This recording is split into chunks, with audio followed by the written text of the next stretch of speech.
नमस्कार, news state पर दो टूक लेकर मैं हूं आपके साथ धीरेन्द्र अवस्थी। पीडीए की सियासत कर रहे समाजवादी पार्टी के अध्यक्ष अखिलेश ने अब पीडीए की एक अलग व्याख्या की है, या यूं कहें कि अखिलेश ने पीडीए को लेकर सरकार पर व्यंग्य के जरिए हमला बोला है। इटावा में अखिलेश यादव ने पीडीए को किसानों से जोड़ते हुए कहा कि डीएपी इसलिए नहीं मिल रही है क्योंकि उसमें पीडीए है और पीडीए के लोग ही बड़े पैमाने पर खेती कर रहे हैं। इसमें तमाम वो लोग हैं जो मेहनत करके खा रहे हैं। कीटनाशक महंगी है, बाढ़ से जो नुकसान हुआ है उसकी भरपाई नहीं हुई है, किसानों की आय दोगुनी नहीं होगी। यह सरकार किसानों की जेब से पैसे निकालेगी। जिन्हें मुनाफा कमाने की आदत हो गई है वे मुनाफा कमाएंगे ही। कानून चाहे जितना परिवर्तन कर दो, मुनाफाखोरी होगी। सवाल है कि क्या अब किसान कार्ड खेलकर अखिलेश यादव 2027 में बीजेपी को पटकनी दे पाएंगे? आज इसी पर करेंगे चर्चा, लेकिन उससे पहले सुनते हैं बयान। डीएपी इसलिए नहीं मिल रही है कि उसमें पीडीए शब्द है।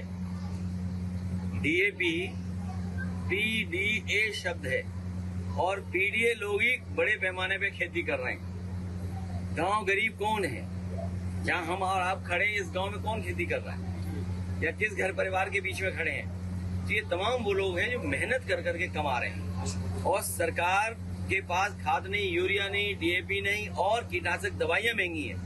और जब फसल तैयार हो जाएगी तो कोई उसको कीमत नहीं मिलेगी और बाढ़ से जो नुकसान हुआ उसकी भरपाई नहीं हुई है। आज की समस्या से पूरा देश जूझ रहा है और नरेंद्र मोदी जी कभी चीन की गोद में जाके बैठ रहे हैं और कभी अमेरिका की। यूरिया का इंतजाम नहीं कर रहे हैं, उनकी झालरों का इंतजाम कर रहे हैं, लेकिन किसान लाठी खा रहा है। डीएपी के लिए भी लाठी खा रहा है, यूरिया के लिए भी लाठी खा रहा है। सही कहा अखिलेश जी, पीडीए की जगह डीएपी वालों का भी नुकसान कर रहे हैं भारतीय जनता पार्टी के लोग। अरे भारतीय जनता पार्टी के लोगों, देश में किसान अगर अन्न ही नहीं उगाएगा तो खाओगे क्या? आज की डेट में कम से कम यूरिया पर, किसान पर, नौजवान पर, इस पर तो राजनीति मत करो। वास्तविकता यह है कि समाजवादी पार्टी हो या कांग्रेस पार्टी हो, ये केवल जात पात की राजनीति करते रहे हैं। तो इनको जब से जनता जनार्दन ने जात पात की राजनीति को खारिज किया है, तब से स्वप्न में भी वही जात पात की राजनीति दिखाई पड़ती है। इसलिए अब वो डीएपी में भी पीडीए को तलाशने लगे हैं। तो उसके पीछे कुल कारण ये है कि जात पात की राजनीति को जनता जनार्दन में कैसे फिर से ये ले आए, उसको लेकर के इनका हमेशा असफल प्रयास चलता रहता है। और आज की बहस क्यों, चलिए एक बार सवाल पर नजर डाल लेते हैं। किसानों को मिल रही खाद, अखिलेश का पीडीए वाला राज, 27 के लिए सियासी घमासान, जीत तय करेंगे क्या किसान? डीएपी पर सियासी अखिलेश, पीडीए का शोर मचाएंगे अखिलेश। किसानों को ना हो खाद की परेशानी, सीएम खुद कर रहे हैं निगरानी। इन्हीं सवालों के साथ में चलिए चर्चा की शुरुआत करते हैं। हमारे साथ में गौरव मिश्रा, नेता बीजेपी, और एसके द्विवेदी, प्रवक्ता समाजवादी पार्टी, ये भी हमारे साथ जुड़ेंगे। इकबाल अहमद, नेता कांग्रेस। आप तीनों का न्यूज स्टेट पर बहुत बहुत स्वागत है। सबसे पहला सवाल गौरव जी आपसे, चूंकि अखिलेश यादव ने आज किसानों को लेकर सीधे बीजेपी पर बड़ा हमला बोला। उन्होंने कहा कि किसानों की कमाई दोगुनी तो हुई नहीं, ऊपर से मुनाफाखोरी की जा रही है, किसानों को डीएपी खाद नहीं मिल पा रही है। देखिए, अखिलेश जी को किसानों को के बारे में किसी भी प्रकार का क्लेम करने से पहले 100 बार सोचना चाहिए। जिन्होंने किसानों के ऊपर रामपुर में गोली चलवा दी हो, जिन्होंने 8-8 शुगर मिल अपने शासनकाल में बेच दिया हो, जिन्होंने किसानों की कभी चिंता नहीं की हो, बिजली किसानों को नहीं मिलती थी, ठंड में सिंचाई के लिए जाते वक्त तमाम किसान दम तोड़ देते थे ठंड से। स्थिति यह होती थी कि किसान बदहाल और बेहाल था और जब खाद के लिए लेने जाते थे तो उनके ऊपर लाठियां बरसाई जाती थी। ये भारतीय जनता पार्टी की चल रही सरकार है।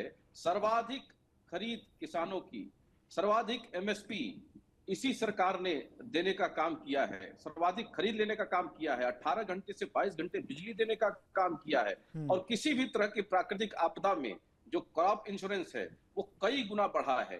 तो कम से कम इस सरकार का जो योगदान है, और जो शुगर मिल्स इन लोगों ने बेच दिया था, जितनी कोऑपरेटिव की शुगर मिल्स थी, उनको ना सिर्फ उनका मॉडर्नाइजेशन किया है बल्कि उसकी कैपेसिटी को और बढ़ाया भी है। और सर्वाधिक गन्ना की खरीद, सबसे ज्यादा देश में चीनी उत्पादक उत्तर प्रदेश बना है ये स्टेट। तो यूं ही नहीं, तमाम कृषि के जो उत्पाद है, चाहे आलू हो, गेहूं है, चीनी है, इन सब में देश में प्रथम स्थान पर आज उत्तर प्रदेश आ रहा है। तो बिना किसानों के साथ खड़े हुए, योजनाओं को धरातल पर उतारे हुए ऐसा संभव नहीं हो पाता। ये देखिए, राजनीति हर चीज में ये पीडीए लाने का प्रयास कर रहे हैं, पीडीए लाने का प्रयास कर रहे हैं। दरअसल ये विभाजन करना चाहते हैं, समाज के अंदर पीडीओ को एक धर्म के रूप में स्थापित करना चाहते हैं और एक विभाजन की ऐसी रेखा खींचना चाहते हैं कि समाज खंड खंड अलग हो जाए। जबकि आप इसकी सच्चाई देखिए कि इनकी जब सरकार थी तो पिछड़े में सिर्फ एक जाति आती थी, यादव आती थी। पहला जब मंत्रिमंडल इन्होंने बनाया था तो उसमें 6 यादव जाति से मुख्य मंत्री बनाए थे इन्होंने, जिस समय इन्होंने 47 मंत्रियों को शपथ दिलाई थी 2012 में, और उसमें सिर्फ 3 जो है वो अल्पसंख्यक समाज से थे और 2 दलित समाज से थे। आज हमारी सरकार जो चल रही है उसमें 37% ओबीसी समाज से उनकी अपनी पार्टी की रणनीति है, जो उनके साथ रहेगा वो अपनी पार्टी में उन्हीं को आगे बढ़ाएंगे। हर चुनाव में जो संप्रदाय, जो जाति उनका सबसे ज्यादा साथ देगी वो उसी को आगे बढ़ाएंगे। वो उनके अपने पर्सनल मैटर है पार्टी को लेकर। लेकिन उन्होंने जो तुलना की है कि जो का बलि चढ़ाएंगे, अर्थात दूसरी जातियों की बलि चढ़ाएंगे, उनका फायदा लेंगे और फिर उनके जमीनों को कब्जा करेंगे, हथियाएंगे, जैसे इटावा में किया। नहीं वो बात आपकी सही है, इसीलिए चुनाव वो हार भी गए। लेकिन उन्होंने जो तुलना की है कि उन्होंने कहा है कि जो खेती करने वाले अधिकतर किसान हैं वो पीडीए वाले ही हैं और इसीलिए उन किसानों को खाद और उर्वरक नहीं मिल पा रही है क्योंकि वो पीडीए से जुड़े हुए हैं, पीडीए किसान हैं और डीएपी भी पीडीए में आता है। वो इस तरह से तुलना कर रहे हैं कि इस प्रकार से एक सामाजिक संघर्ष को जन्म देना ये एकमेव उद्देश्य समाजवादी पार्टी का है किसी भी विषय में। और पहले तो आप देख लीजिए कि इस सरकार में जब से डबल इंजन की सरकार केंद्र में और उत्तर प्रदेश में बीजेपी की चल रही है, कृषि के क्षेत्र में इतने बड़े बड़े परिवर्तन हुए हैं जिसकी कोई कल्पना नहीं कर सकता। आप सोचिए, बंडई बांध परियोजना, बाढ़ सागर परियोजना, केन बेतवा परियोजना, ये सब वो परियोजनाएं हैं जो 40-50 साल से लंबित रही हैं, आज लोकार्पित हो गई हैं। लेकिन गौरव जी, ये तो सच्चाई ना, शुरुआत में किसानों को खाद मिलने में दिक्कत हो रही थी ना, ये तस्वीर आपने भी देखी होगी। नहीं, देखिए, किसी एक जगह कोई समस्या है तो डायरेक्ट मुख्यमंत्री जी उसका मॉनिटरिंग करते हैं, हमारे कृषि मंत्री जी शाही जी उसका मॉनिटरिंग करते हैं और अधिकारी उसका मॉनिटरिंग करते हैं, उसको तत्काल प्रभाव से सुनिश्चित किया जाता है। और मैं आपको एक और उदाहरण बताता हूं, बुंदेलखंड में सूखा पड़ा था इनके शासनकाल में, 23 रुपए का चेक दिया था, 48 किसान आत्महत्या से मर गए थे। इस केवल लोक लज्जा की वजह से, क्योंकि उन्होंने कर्ज लिए थे, छोटे छोटे कर्ज लिए थे और दे नहीं पाए थे और वो आत्महत्या से मर गए थे। और वो बुंदेलखंड आज पानी से लहलहा रहा है। आज वहां पर सुगंधित और औषधीय खेती का सरकार ने एक पूरा एक नेटवर्क तैयार किया है। कम से कम उत्तर प्रदेश अब एग्रो क्लाइमेटिक जोन के हिसाब से 6 से ज्यादा एग्रो क्लाइमेटिक जोन है और सबकी प्रोडक्टिविटी और प्रोडक्शन दोनों में वृद्धि हुई है। इसलिए इस सरकार में किसान खुशहाल है। इनको केवल विभाजन पैदा करना है, किसी भी विषय को लेकर के वो जातिगत संघर्ष किस तरह से कन्वर्ट किया जाए, बदला जाए, वो इनका एक में उद्देश्य है। और ये जब लोगों का लाभ ले लेंगे और फिर उन्हीं की ये बलि चढ़ाएंगे, ये इनका पुराना track record. SK Dubey ji, Akhilesh Yadav कहां से तर्क ढूंढ के ले आते हैं? अब उनको हर जगह पीडीए नजर आ रहा है, किसानों में भी, डीएपी खाद में भी पीडीए नजर आ रहा है।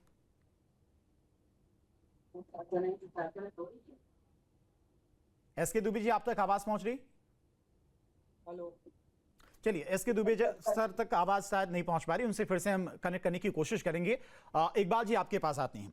अखिलेश यादव की तरफ से आज जो बयान आया डीएपी खाद को लेकर, किसानों को लेकर, उस पे क्या इत्तेफाक पहले आप रखते हैं, आपकी इस पर प्रतिक्रिया क्या है? देखिए, पीडीए की जो है, बीजेपी जब से सरकार बनी है, बीजेपी की 2014 से, वो पीडीए की ही बलि चढ़ाती चली जा रही है।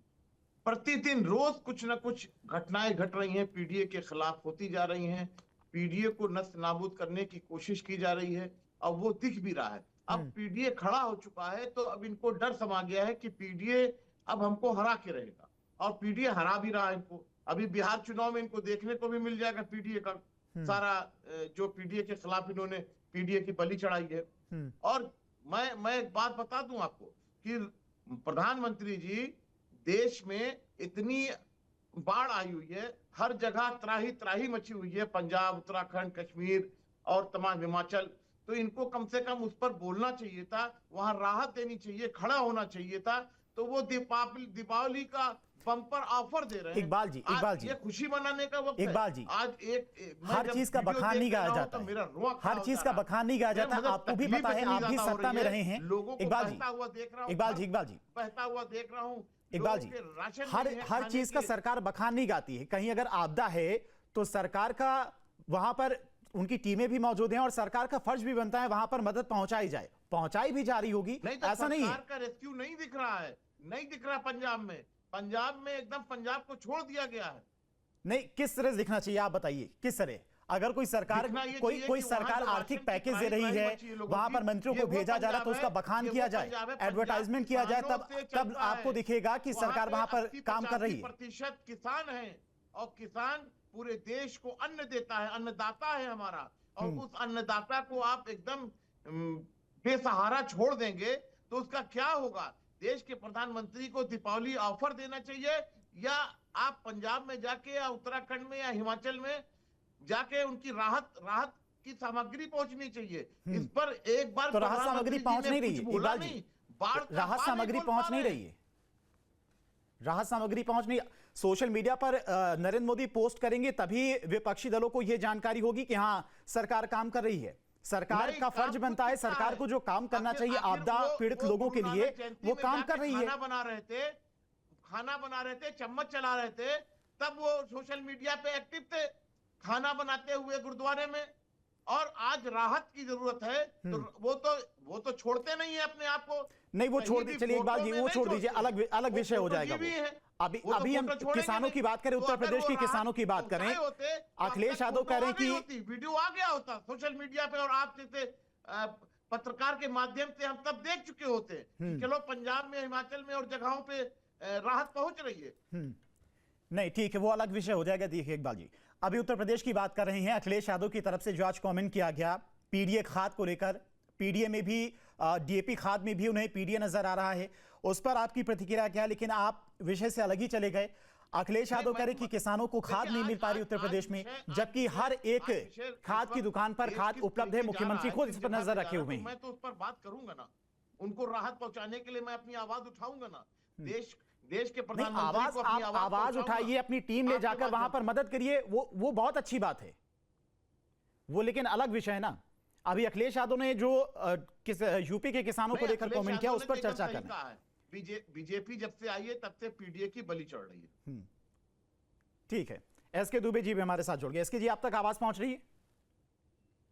हाँ जी, हाँ एसके जी, अखिलेश यादव को हर जगह पीडीए नजर आ रहा है, डीएपी खाद में भी कह रहे हैं कि पीडीए है, और जो किसान अधिकतर यूपी के हैं वो पीडीए के किसान हैं, उनकी कमाई घट गई है, बीजेपी मुनाफाखोरी कर रही है, किसानों को खाद नहीं मिल पा रही है।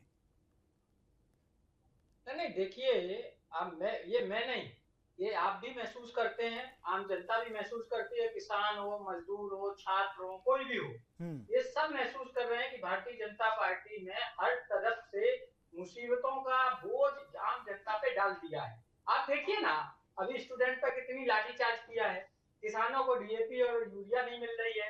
एक तरफ जो है सरकार ये कहती है, मोदी साहब ये कहते हैं कि ऑर्गेनिक खेती करिए, और दूसरी तरफ आप सोचिए कि उनको जो फर्टिलाइजर है वो ही नहीं सप्लाई कर पा रहे। तो ऑर्गेनिक की तो बात छोड़िए। तो कहने का मतलब ये है कि अगर कोई भी वर्ग इनसे संतुष्ट हो तो आप हमें बताइए, लेकिन मुझे नहीं लगता है कि कोई संतुष्ट होगा। लेकिन ठीक है, अभी 27 में इसका दूध का दूध और पानी का पानी हो जाएगा।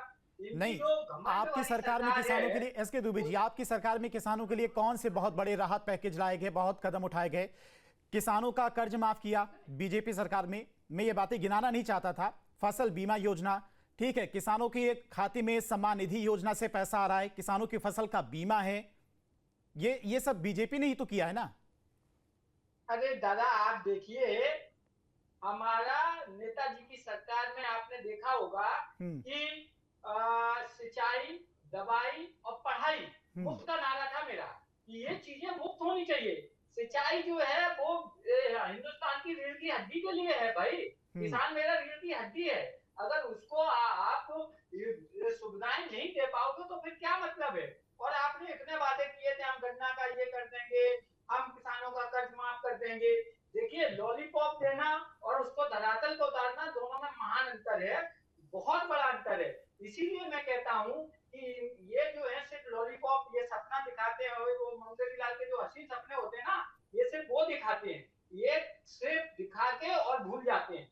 उसी का जनता इन्हें 2027 में जवाब दे। गौरव जी जवाब। देखिए, पहली बात तो खाद की उत्तर प्रदेश में कोई कमी नहीं है, स्टॉक की कोई कमी नहीं है। लगभग एवरेज 35-37 लाख मीट्रिक टन का एवरेज जो स्टॉकिंग है उत्तर प्रदेश में सर्वथा उपलब्ध है। और ये उत्तर प्रदेश वही उत्तर प्रदेश है, गोरखपुर की खाद फैक्ट्री स्क्रैप हो चुकी थी, कबाड़ हो चुकी थी, और आए दिन समाजवादी पार्टी की सरकार में कबाड़ी जाया करते थे, उसको खरीदने का उपाय और उपांग बनाया करते थे। लेकिन आज वो फैक्ट्री चल रही है। डबल इंजन सरकार की देन है कि आज गोरखपुर की फर्टिलाइजर फैक्ट्री चल रही है और प्रोडक्शन हो रहा है वहां से। तो देखिए, उत्तर प्रदेश में कृषि को लेकर के जितने बड़े रिफॉर्म किए गए हैं वो अकल्पनीय है, जिसकी कोई कल्पना नहीं की जा सकती। उत्तर प्रदेश में चाहे वो चीनी का क्षेत्र हो, चाहे किसानों से खरीद का मामला हो, उनको भुगतान का विषय हो, सिंचाई माइक्रो इरिगेशन की बात हो, क्रॉप इंश्योरेंस की बात हो, सभी क्षेत्रों में किसान कैसे स्ट्रेंथन हो सकता है, मजबूत हो सकता है, उसका चौमुखी विकास किया गया है। ये केवल झूठा नैरेटिव है। आप एक बात बताइए, आप कह रहे हैं समाजवादी पार्टी के मुखिया कि पीडीए खेती करता है, क्या सिर्फ पीडीए के ही लोग खेती करते हैं? अन्य जाति के, अन्य धर्म, अन्य मजहब के लोग नहीं करते हैं क्या उत्तर प्रदेश में खेती? और यदि वो करते हैं, अगर क्राइसिस है तो क्या उनके लिए क्राइसिस नहीं है? उनके लिए क्राइसिस है तो भी वो मरे, उनके लिए आवाज नहीं उठाएंगे। आखिर इनका दोगलापन जो है, इनकी जो पार्शियलिटी है, इनका जो विभाजनकारी चरित्र है, क्या इस नारे में भी नहीं दिखाई देता, इस आंदोलन में भी नहीं दिखाई देता? तो आप समझ लीजिए कि ये किसके सगे हैं? ये किसी के सगे नहीं है। ये सिर्फ सरकार में आएंगे, अगर पहले तो आएंगे नहीं, उसकी तो कहीं दूर दूर तक कोई संभावना नहीं है, लेकिन जब जब भी ये आए हैं, ये वही किए हैं जिसके लिए जाने जाते हैं, वो मायावती जी को। ठीक है, एसके दुबे जी जवाब।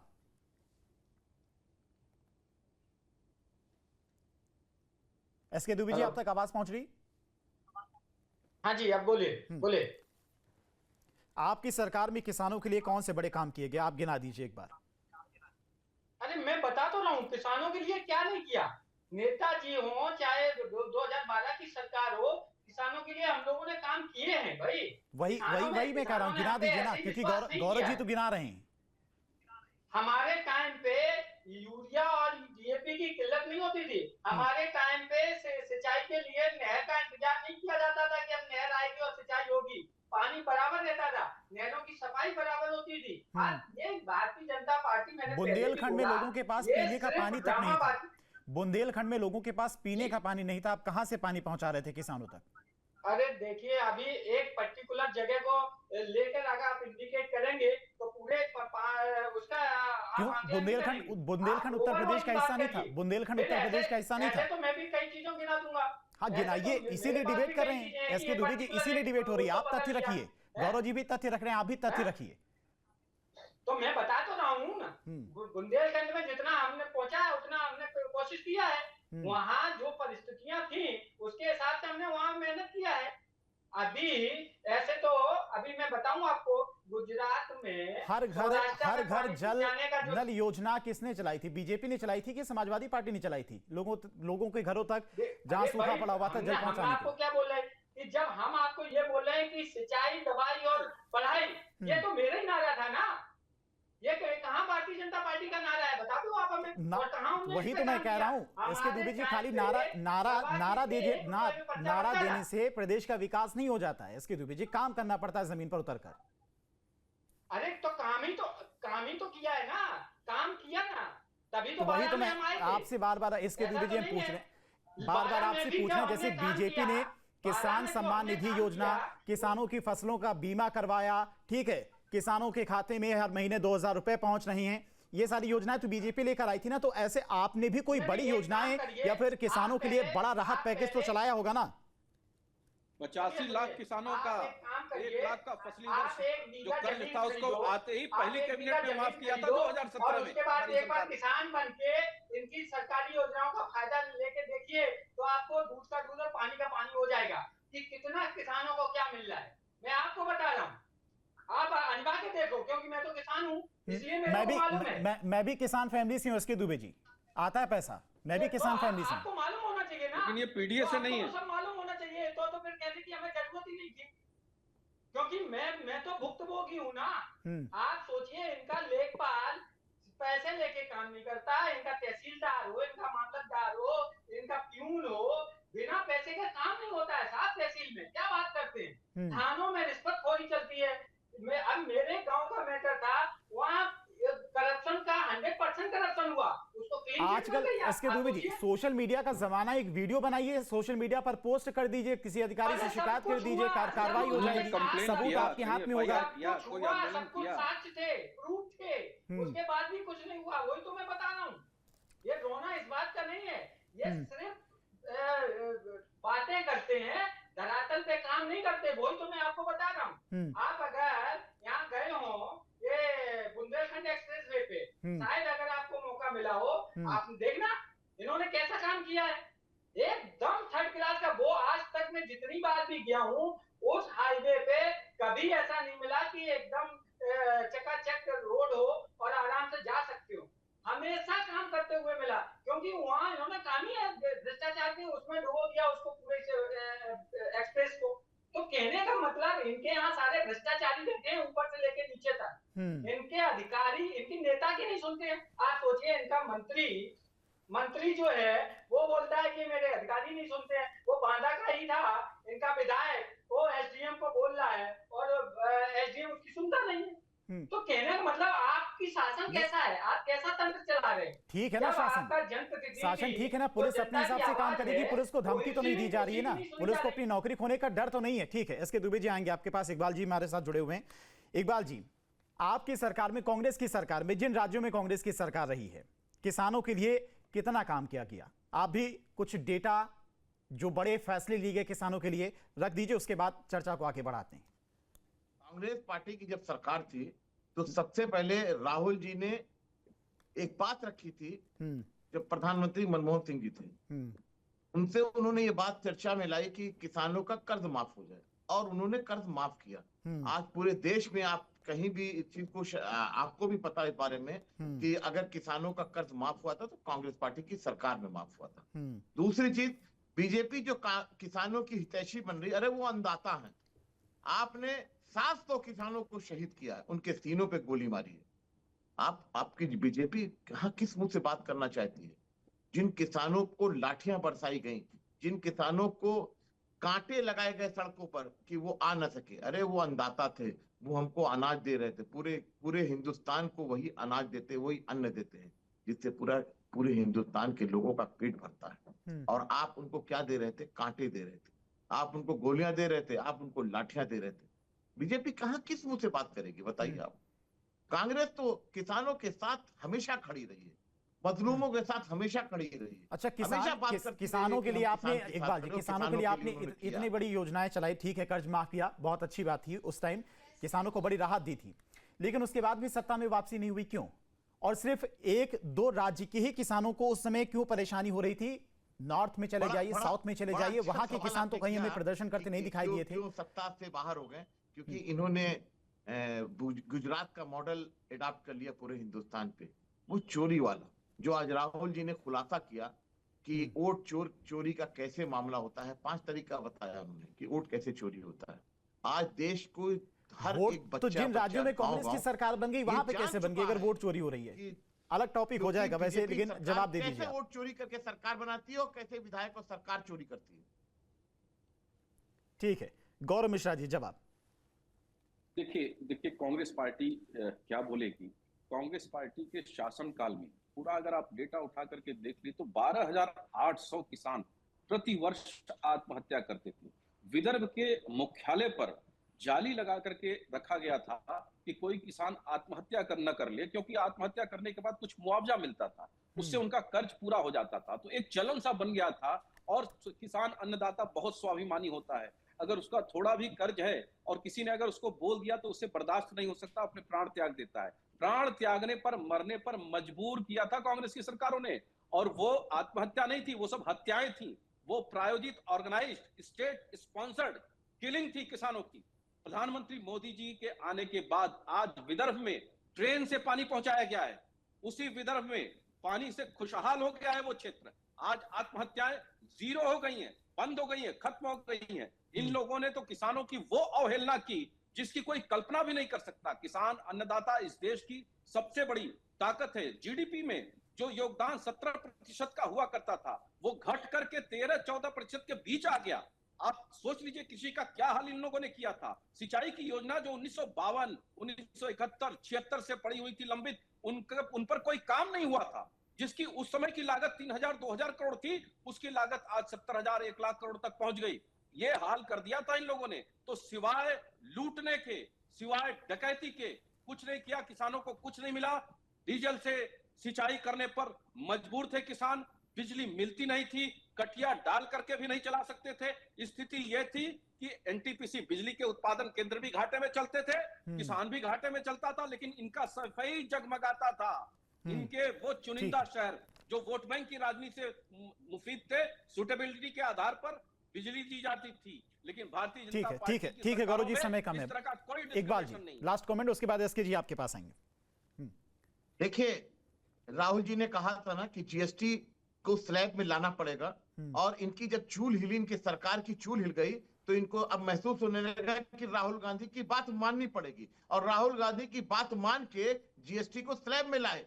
अब आप मान लीजिए कि राहुल गांधी जो जो बात कह रहे हैं और कहते हैं, इस सरकार को मानना पड़ता है और झुकना पड़ता है। इसलिए इससे पहले ही राहुल गांधी जो कहे उसकी बात को मान लेना चाहिए। आज जीएसटी में और तमाम उन्होंने जो जो बातें कही वो सच साबित हुई है, चाहे नोटबंदी हो, चाहे जीएसटी हो, चाहे सुनामी, आपकी कोरोना की सुनामी हो, ये सारी चीजें राहुल जी ने जो जो कहा। नहीं तो वही इकबाल जी वही तो कह रहे हैं गौरव जी कि राहुल जी की सारी बात मान ली जा रही है, उन्हें सत्ता में आने की जरूरत ही नहीं है, इलेक्शन हारे उससे कोई दिक्कत नहीं है उन्हें, यही इकबाल जी कह रहे हैं। तो इसका मतलब क्या है कि ये सिर्फ जनता को लूटने के लिए आए हैं, जनता को बर्बाद करने के लिए आए हैं। राहुल जी जनता की बात करते हैं, पीडीए की बात करते हैं, वही तो राहुल जी चाहते हैं कि सिर्फ जनता की बात होनी चाहिए। ये मन की बात करते हैं, राहुल जी जनता की बात करते हैं, दोनों में फर्क है। ठीक है, SK Dubey ji last comment.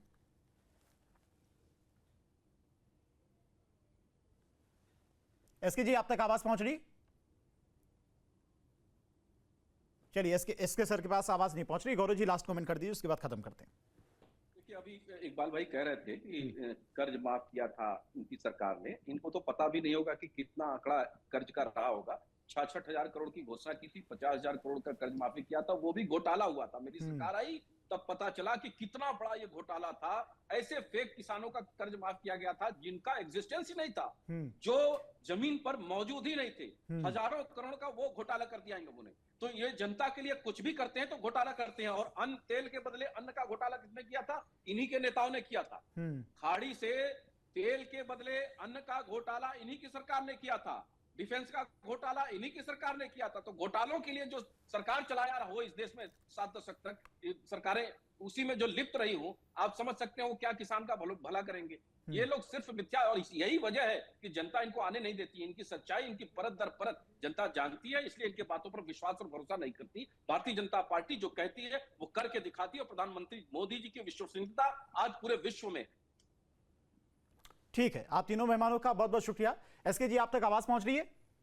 जी जी जी, लास्ट कमेंट कर दीजिए, आपकी आवाज बीच में नहीं आ रही थी, उसके बाद फिनिश करते हैं। नहीं, मैं तो आपको बोला कि ये बड़ी बड़ी बातें करने वाले माननीय प्रधानमंत्री जी, आप देश की स्थिति को ऐसी जगह पहुंचा दिया है जहां से भरपाई करना बरसों लगते हैं। और दूसरा, वैसा ही खेल उत्तर प्रदेश के मुख्यमंत्री माननीय बाबा जी ने कर दिया है कि सिर्फ कहने की बात, और औरतों पर अत्याचार, बच्चों पे अत्याचार, किसानों पे अत्याचार, ऐसा कौन सा वर्ग है जो इनके राज्य में सुखी है? उसके बाद भी सत्ता में आ जाते हैं, ठीक है। उसके बाद भी बीजेपी बार बार जीत जा रही है। फिर मैं एक बार बोल रहा हूँ कि 2027 में परिणाम बताएंगे कि यूपी की जीडीपी 500 बिलियन के आसपास पहुंचने वाली है। महाराष्ट्र के बाद दूसरा उत्तर प्रदेश है।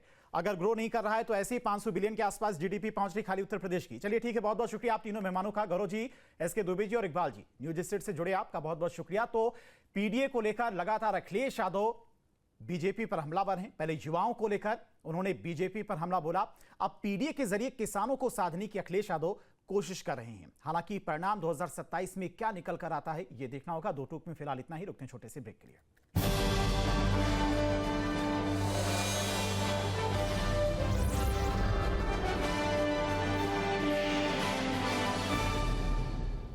जहां भक्ति है हर शब्द में, कथाओं में छुपे हैं दिव्य रहस्य और ज्योतिष देता है जीवन को दिशा। धर्म से जुड़ी हर बातों को जानने के लिए हमारे चैनल स्तुति को सब्सक्राइब करें।